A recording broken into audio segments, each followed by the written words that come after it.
L'opération Fureur épique a commencé le 28 février 2026 par des frappes aériennes américano-israéliennes contre des sites militaires et stratégiques en Iran.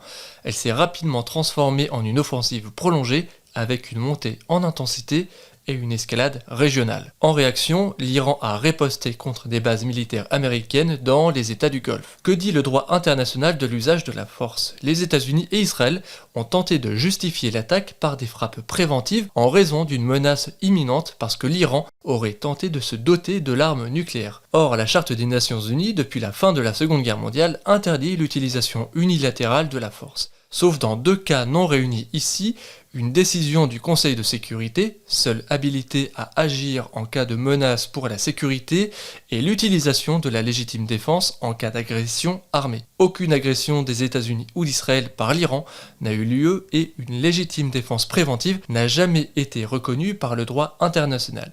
En revanche, l'Iran peut riposter à son agression par la légitime défense, mais seulement dans les limites de la nécessité et de la proportionnalité. Que dit le droit international de la conduite des combats? Le droit international humanitaire s'applique dès lors qu'il y a un conflit armé. Toutes les parties doivent distinguer en permanence civils et combattants, viser uniquement des objectifs militaires et éviter les attaques causant des dommages civils excessifs au regard de l'avantage militaire attendu.